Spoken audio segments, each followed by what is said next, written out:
ഓവനിലല്ലാതെ പാനിൽ വെച്ചിട്ട് തന്നെ ഗ്രില്ല് ചെയ്ത് അതേപോലെ തന്നെ നല്ല സോഫ്റ്റായിട്ട് ചെയ്തെടുത്തിട്ടുണ്ട്. അതിൻ്റെ ഒരു റെസിപ്പിയാണെന്ന് ഇവിടെ ഞാൻ കാണിക്കുന്നത്.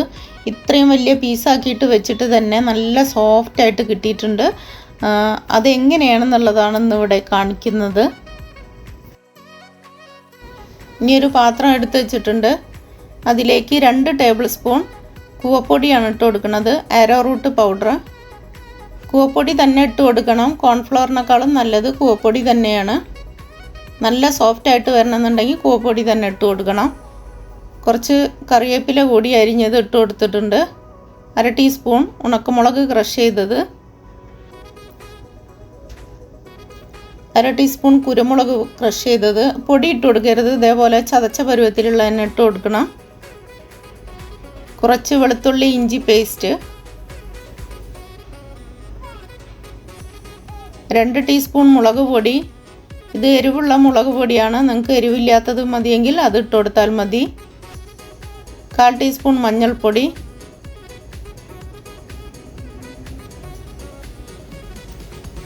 ആവശ്യത്തിനുള്ള ഉപ്പ് കൂടി ഇട്ട് കൊടുക്കാം. കുറച്ച് ചെറുനാരങ്ങ നീര് കൂടി ഒഴിച്ചു കൊടുക്കുന്നുണ്ട്. ഇനി ഇത് നല്ലപോലെ ഒന്ന് മിക്സ് ചെയ്യാം.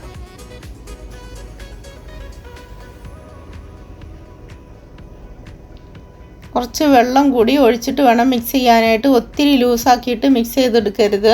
നല്ല കട്ടിക്ക് ഇതേ പരുവത്തിന് തന്നെ എടുക്കണം. എങ്കിലേ ഇത് മിക്സ് ചെയ്യുമ്പോൾ അത്യാവശ്യം മസാല എല്ലാം ഇതിൽ നല്ലപോലെ പിടിക്കുകയുള്ളൂ.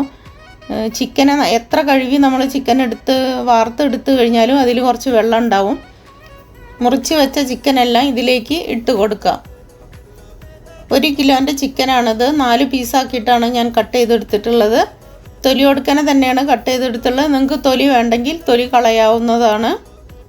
തൊലി കൊടുക്കനെ വറക്കുമ്പോഴാണ് കുറച്ചും കൂടി ടേസ്റ്റ് വരുന്നത്. അതുകൊണ്ടാണ് ഞാൻ തൊലി കൊടുക്കനെ കട്ട് ചെയ്തെടുത്തത്. ഇനി കുറച്ച് ഓയിലും കൂടി ഒഴിച്ചു കൊടുക്കാം. എന്നിട്ടൊന്ന് നല്ല പോലെ ഒന്ന് മിക്സ് ചെയ്തെടുക്കാം. എല്ലാ പീസും ഇതേപോലെ കട്ട് ചെയ്തെടുത്തതിന് ശേഷം നല്ല പോലെ വരിഞ്ഞു കൊടുക്കണം. എങ്കിലേ ഇതിനകത്തെല്ലാം ഇത് മസാല എല്ലാം നല്ല പോലെ പിടിക്കുകയുള്ളൂ.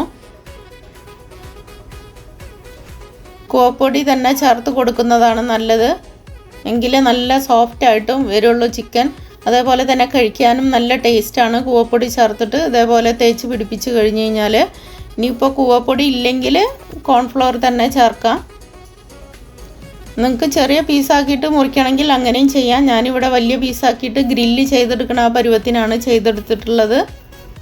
1/2 മണിക്കൂറെല്ലാം ഇതൊന്ന് മാറ്റി വെക്കണം. എങ്കിലേ ഇത് നല്ല പോലെ ഒന്ന് സെറ്റായി വരുള്ളൂ.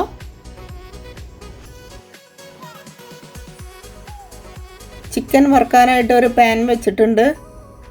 പാനിലേക്ക് ഓയിൽ ഒഴിച്ചു കൊടുക്കാം.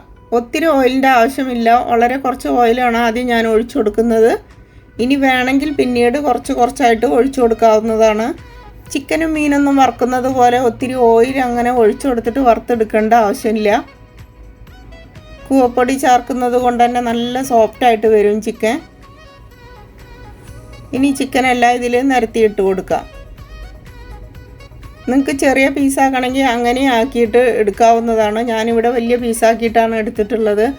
പിന്നെ തൊലി കൊടുക്കനെ കട്ട് ചെയ്തത് കൊണ്ടായിരിക്കാം ഒത്തിരി ഓയിലിൻ്റെ ആവശ്യം വന്നിട്ടില്ല, തൊലിയുള്ളത് കൊണ്ട് തന്നെ.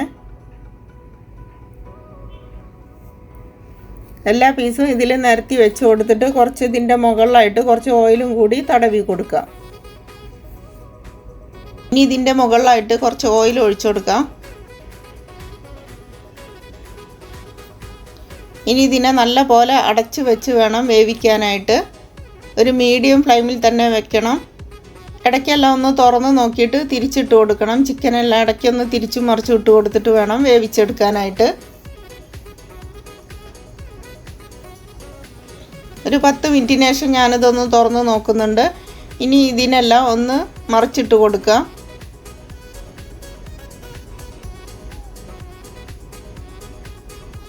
ഇപ്പോൾ തന്നെ അത്യാവശ്യം നല്ലപോലെ ഒന്ന് സോഫ്റ്റായി വരുന്നുണ്ട്. അടിഭാഗമെല്ലാം നല്ല റെഡിയായി കിട്ടിയിട്ടുണ്ട്. ഇനി ഇതിനെല്ലാത്തിനെയും ഒന്ന് തിരിച്ചിട്ട് കൊടുക്കാം.